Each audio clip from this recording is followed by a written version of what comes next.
Ada ajaran Hindu yang disebut dengan ahimsa. Ahimsa itu adalah suatu ajaran yang anti kekerasan.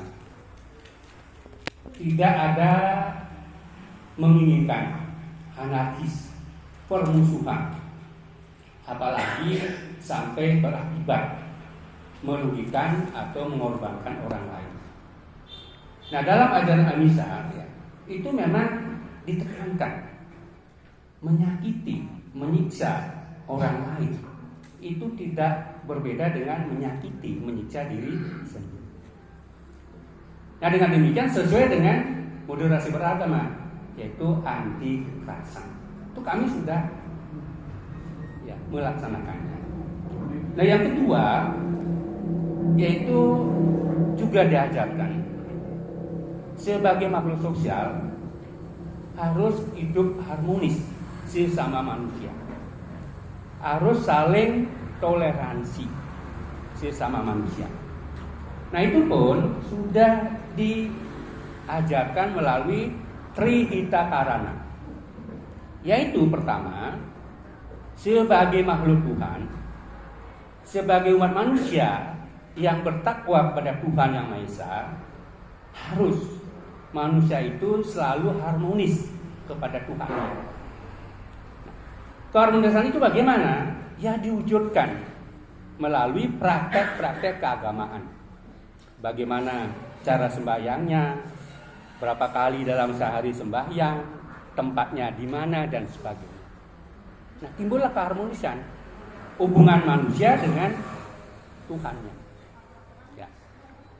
Nah, tidak hanya harmonis umat manusia dengan Tuhan, tetapi juga harus rukun, harmonis, toleransi sesama manusia.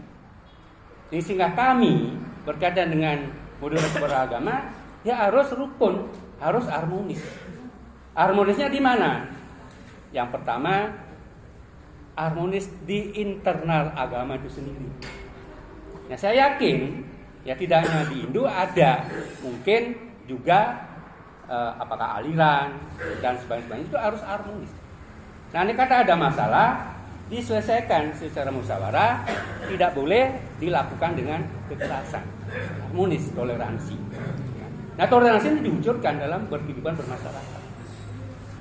Nah, yang ketiga Trihita Karana itu hubungan manusia dengan alam semesta harus harmonis.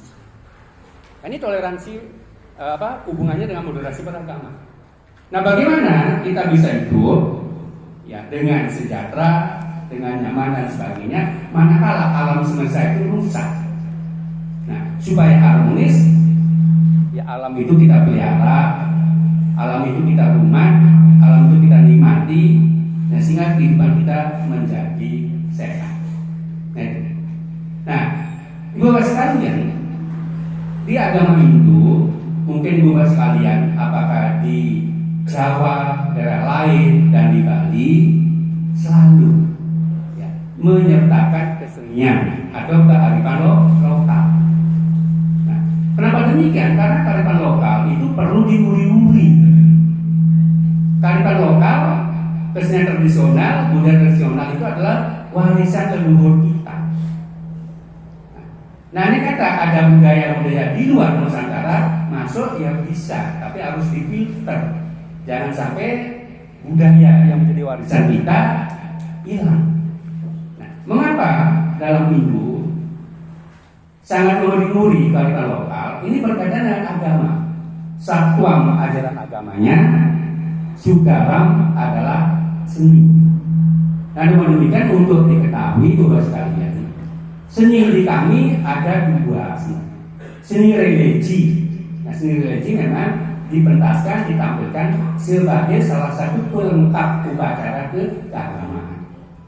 Nah, seni yang sifatnya tontonan, seni komersil, itu yang biasanya kalau di Bali ditampilkan untuk para tamu, baik tamu dari mancanegara maupun tamu dari lokal. Nah, ini berkaitan itu. Nah, kenapa setiap upacara keagamaan Hindu dan sebagainya ini pasti dilengkapi?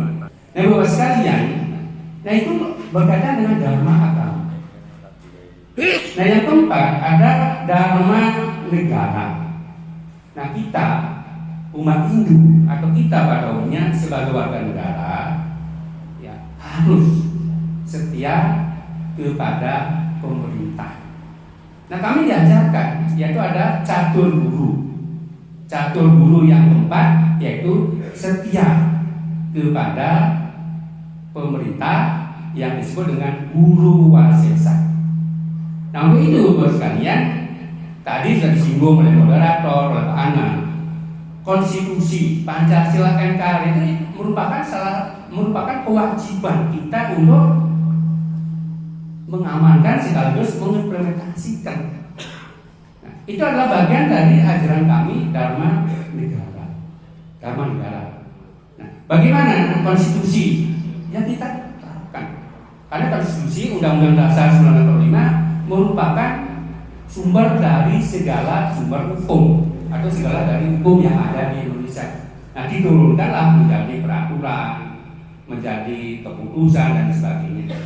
Nah, dengan demikian kalau kita punya komitmen kepada konstitusi, jangan sampai ya membawa-bawa atau memaksakan dasar negara kita yang Undang-Undang Dasar 45 dengan dasar negara yang lain. Itu sudah bertentangan dengan konstitusi.